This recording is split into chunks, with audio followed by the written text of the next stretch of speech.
ఇక్కడ వెనకాల కనిపిస్తుంది కదా రామప్ప టెంపులే అన్నారంటే నేను లాగిన్ చేస్తుంటే మీరు లాగిన్ చేయొద్దంటే మీ ఫోన్లు అన్నీ మేము గుంజుకుంటాం.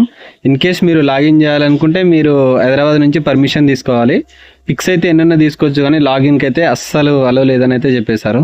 అందుకోసం పెద్దగా మనం లాగిన్ అయితే ఏమైతే చేయలేదు. ఒక చుట్టూ ఒకసారి వీడియో తీస్తాను అనుకుంటా అంతే, అయినా వాళ్ళు చూడలేదు. ఇన్ కేస్ చూసింటే వాళ్ళు డిలీట్ చేసేటోళ్ళు. మీకైతే పిక్స్ విధంగానే చూపిస్తాను. కానీ రామప్ప టెంపుల్ అయితే చాలా బాగుంది.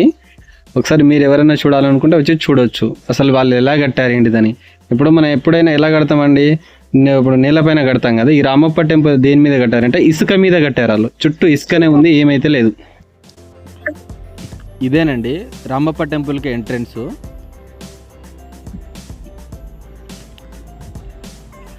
ఇక్కడ రాళ్ళు కనిపిస్తున్నాయి కదా. ఇప్పుడు కొంతమంది రాజులు ఈ టెంపుల్ పైన దాడి చేసి కొన్ని పగలగొట్టారు. వాటిని మళ్ళీ రీకన్స్ట్రక్షన్ చేయడం కోసం ఈ స్టోన్స్ అయితే ఉన్నాయట.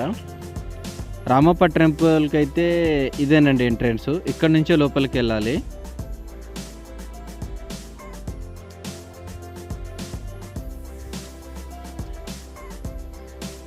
ఇది లోపల యూజువల్స్ అండి టెంపుల్ లోపల. ఇక్కడ చుట్టూ ఇసుకనే ఉంటుంది. ఇక్కడ మట్టి అయితే అసలైతే కనిపించదండి మనకు.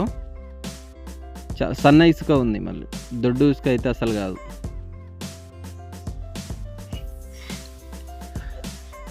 ఇక్కడ ఫోటోలు కనిపిస్తున్నాయి కదా. ఒకప్పుడు టెంపుల్స్ ఇలా ఉండేటివి, కానీ కొంతమంది రాజులు దాడికి వచ్చినప్పుడు ఇలా టెంపుల్ని మొత్తం డిమాలిషన్ చేసి వెళ్ళిపోయేటోళ్ళట. అందుకోసం వాళ్ళు ఇప్పుడు మనకు యాక్చువల్లీ స్టార్టింగ్లో ఎలా ఉంది అని తెలియజేయడానికి అయితే వాళ్ళైతే ఫొటోస్ అయితే పెట్టారు.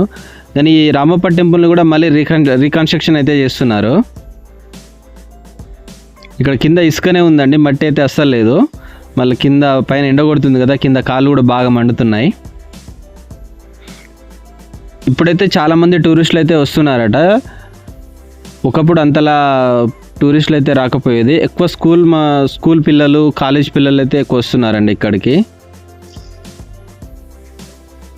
అసలు ఆ కాలంలో ఇన్ని రాళ్ళను వాళ్ళు ఎలా తీసుకొచ్చారు, ఎక్కడి నుంచి తీసుకొచ్చారో, అసలు ఒకదానిపైన ఒకటి ఎలా పేర్చారో మనకైతే అసలు అర్థమైతే కావట్లేదు. కానీ నేనైతే చాలా షాక్ అయినా, అసలు ఇలా కూడా కట్టొచ్చు ఆ గుళ్ళను ఆ రోజులో 1000 సంవత్సరాల క్రితం. అప్పుడు వాళ్ళకంత నాలెడ్జ్ ఎక్కడిది, వాళ్ళకు శిల్పులు ఎక్కడ దొరికారు, అప్పుడే అంత నాలెడ్జ్ ఉందా అని మనందరికీ ఒక డైలమాలో వెళ్ళిపోతాం ఈ టెంపుల్ని చూసినప్పుడు. చూడండి ఎంత పెద్దగా ఉందో టెంపుల్. ఇలా షూట్ చేస్తున్నప్పుడు నా దగ్గరికి 2 వచ్చారు. మీరు అసలు ఇలా వీడియోస్ అనేది తీయొద్దు, ఏమైనా ఫోటోలు తీసుకోవాలని నా దగ్గరకు ఉన్న ఫోన్లు అయితే వాళ్ళు ఆఫ్ చేయించారు.